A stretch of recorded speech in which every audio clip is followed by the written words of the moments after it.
Olá pessoal, como vocês estão?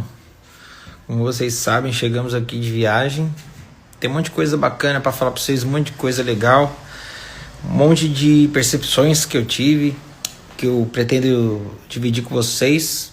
Mas pra gente voltar a se falar, eu resolvi fazer essa caixa de perguntas aí e vou responder algumas para vocês agora. Caraca, bicho, eu vou dizer para vocês que às vezes eu falo, por que eu não fico com a minha boca fechada? Por que que eu... Bicho, esse negócio tá consumindo minha cabeça já tem muito tempo. Não é um negócio fácil, gente. Na verdade, nada é fácil, né? O elevador não é fácil, catapulta não é fácil, nave não é fácil, mas isso... Caraca, gente, olha... Espero poder fazer isso ainda, mas... Ainda não temos uma data, porque olha... Enfim, vamos rezar, vamos torcer, vamos esperar. Eu não sei se eu chamaria de meus ensinamentos, mas de certa forma eu faço isso não de maneira formal, mas eu faço isso toda hora porque eu sou um cara que eu passo muito adiante as coisas que eu aprendi. E eu passo adiante porque muitas coisas que eu aprendi errando, eu aprendi fazendo. Quando você aprende fazendo, tem uma vantagem, né? Que é você descobrir os caminhos, mas a desvantagem é que você perde tempo e dinheiro. E quando a gente está... hoje eu não posso perder dinheiro produzindo, mas no começo é pior ainda, sabe? Porque cada capote que você toma demora para você levantar. Então vira e mexe eu faço isso. Sempre que me chamam e me pedem, eu compartilho todo tipo de informação e experiência. Eu já faço isso de maneira informal, mas seria bacana poder fazer isso de uma maneira assim... proposital, pensada, organizada. Eu tenho vários dilemas. Toda hora eu tenho um dilema. E eu acho que o dilema mais recorrente que eu tenho é em relação ao lance do tributo em relação ao meu autoral, porque é uma balança. E as coisas elas tomam muito tempo e elas ocupam muito tempo. E aí eu acho que o meu dilema é saber a hora certa de parar.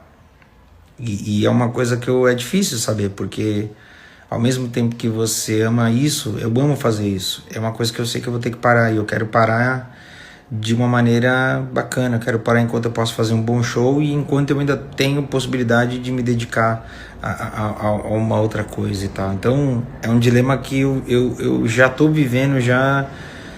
Tem gente que fala, pô, meu, calma, ainda é cedo pra você pensar, mas eu já estou vivendo esse dilema, sabe? Eu fico pensando muito isso, muito mesmo. O sentido da vida é... Você vai reto para esse sentido, depois você vira e vai ter uma lombada, você passa... Mentira. Bicho, o sentido da vida... Olha, eu acho que essa é a pergunta mais... Acho que é a pergunta que todo mundo se faz. E é uma coisa bizarra porque eu acho que durante a nossa vida a gente... acredita num sentido e descobre vários sentidos. Toda hora eu acho que a gente fica descobrindo qual sentido. Ultimamente eu tenho pensado uma coisa muito assim...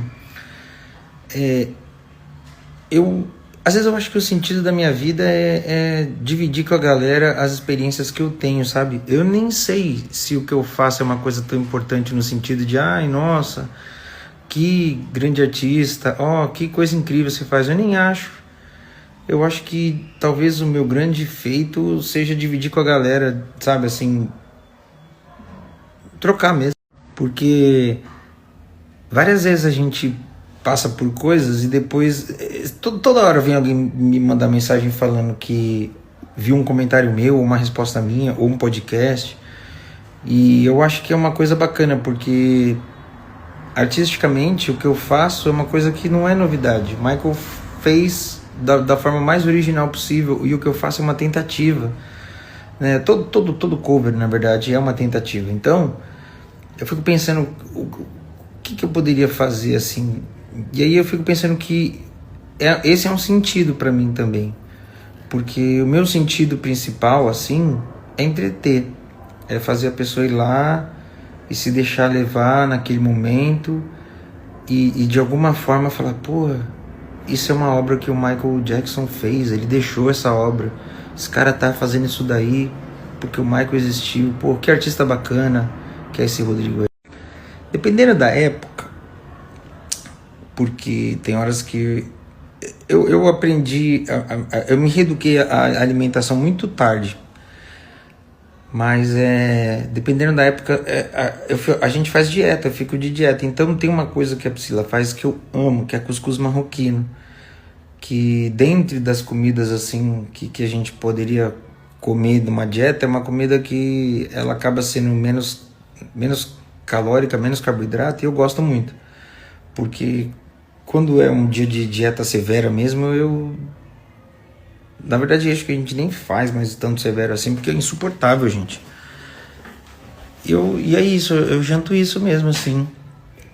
Às vezes é só tipo uma proteína e salada. E às vezes é descambar, tipo, ó, agora dá pra comer tantos dias de descambar. Aí descamba e come qualquer besteira. Então, eu tô com uma música nova que eu ainda não cantei e que acho que ninguém ouviu ainda. E eu não sei, eu tô indeciso se eu ponho ela no show ou não. E eu tenho que decidir isso logo. Eu tenho que decidir a semana que vem, na verdade. Porque tem coisa nova pra entrar também no tributo, então... Ai, acho que eu vou pôr, acho. É uma música que eu gravei o ano passado e eu gostei muito de como ela ficou. Pô, vou dizer que eu sempre quis conhecer a realidade de lá e a cultura de lá e tudo mais, e uma coisa assim... Eu fiquei lá e eu ficava acompanhando as notícias daqui. E tem um negócio lá que é muito doido, assim, sabe?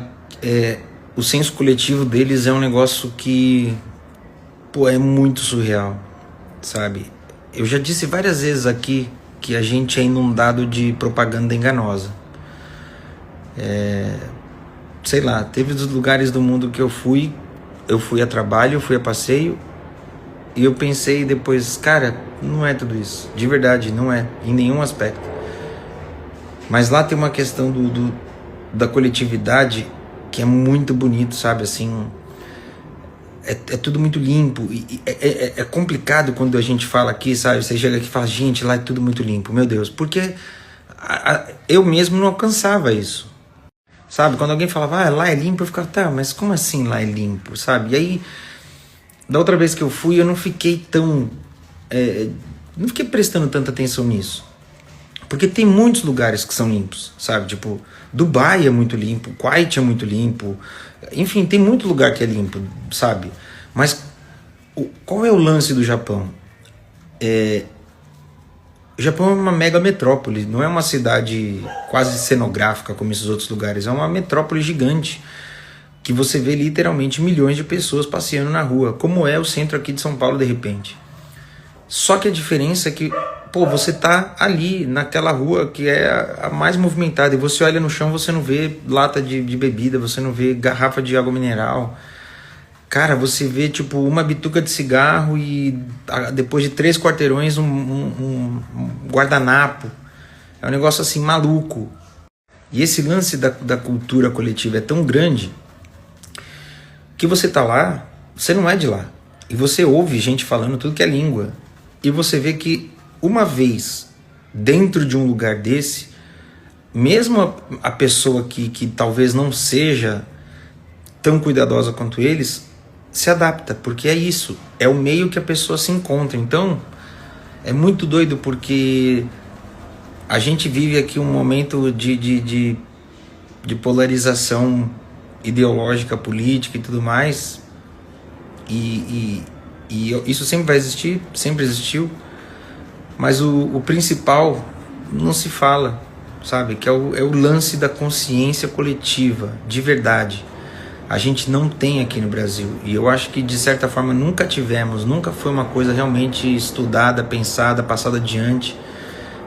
Eu fiz um story de um senhorzinho limpando o chão, porque ele já era, sei lá, o segundo ou terceiro que eu tinha visto. Depois daquilo eu vi várias, e são pessoas que estão ali na rua e que pega e bota no saquinho, e não são garis, não são pessoas que estão trabalhando. E aí eu recebi uma mensagem muito bacana de uma pessoa que me segue, que é uma brasileira, mora lá, e ela falou que de tempos em tempos os pais vão na escola limpar a escola, de tempos em tempos alunos limpam a escola, mas limpam mesmo, lavam banheiro, lavam privada, varrem. Então isso isso bota na mente da pessoa uma consciência coletiva de servir o outro e ser servido, de proteger o outro e ser protegido, que é uma programação. A pessoa cresce com essa programação. Infelizmente a gente não tem isso aqui. E é uma coisa bonita, sabe? Assim, eu via isso, eu falava, caraca, se a gente tivesse isso no Brasil, bicho, ninguém segurava a gente, cara. Ninguém segurava. Caramba, teve umas... Ó, eu nem li todas as perguntas, mas eu já li 3 perguntas dessa. Eu conheci a Priscila. A Priscila, a mãe dela tinha uma agência, tem uma agência de eventos. E eu conheci a Priscila num evento que eu fui me apresentar. E ela tava lá, ela tinha acabado de fazer Marilyn, ela fazia Marilyn na época. Ela ainda faz, mas é muito raro hoje, porque ela cuida de tudo do show, então toma muito tempo. E aí eu conheci ela nesse dia, no show, indo fazer, era uma festa de 15 anos, e eu conheci ela nesse dia. Ela tava de Marilyn, eu de Michael. E a gente se conheceu assim. E o mais bacana foi que era uma festa, isso foi em 2001, era uma festa de 15 anos, e a gente, há 5 anos atrás, encontrou com essa pessoa, com essa menina, hoje mulher, no aeroporto. Então foi muito bacana. Foi assim que eu conheci, num evento. Ela de Marilyn e eu de Michael. Pô, vou explicar pra vocês. Na verdade, assim, não é que não tem show em Maceió. Calma. É que a gente anuncia as coisas à medida que elas vão fechando. Organizar o show é realmente uma coisa muito difícil. É muito complicado. Porque, assim, por exemplo, a gente vai pro Nordeste 3 vezes esse ano. E aí, cada vez que a gente vai, imagina que a gente... eu já fui várias vezes com a produção incompleta, é uma coisa que me deixava muito chateado. Então hoje eu tento ir com a produção mais completa possível. E assim, já aconteceu, gente, de eu ir pra Nordeste fazer show pra tipo 3 mil pessoas e quase não conseguir pagar os custos do show, porque é muito caro viajar com a equipe, viajar com o cenário, elevador, tudo mais. Então, pensa que assim, além de tudo isso, precisa ter uma logística em que, vamos supor, se a gente pega cidades próximas, os locais do show das cidades próximas têm que ter agenda livre no mesmo fim de semana para você organizar essa logística. E é lógico, eu estou falando isso, Nordeste, a mesma coisa no Sul, mesma coisa, enfim. E isso é uma coisa que não é só minha, tá? Isso é uma coisa que é padrão, é do mercado isso. Principalmente quando se viaja com uma equipe grande ou com cenário, alguma coisa assim. Então... imagina que, vamos supor, muitas vezes a gente fez Fortaleza, Recife, Natal, e aí a gente fez Maceió, Aracaju, Salvador. Aí teve ocasião que a gente fez Vitória da Conquista, Salvador. Então sempre são situações que a gente precisa ter esses locais livres no mesmo fim de semana para organizar. Quem cuida disso é a Priscila, é uma baita dor de cabeça. Ela tem mapeado várias cidades. Sempre que sinaliza um show que vai fechar, ela já chama outras cidades para tentar fazer isso e tal.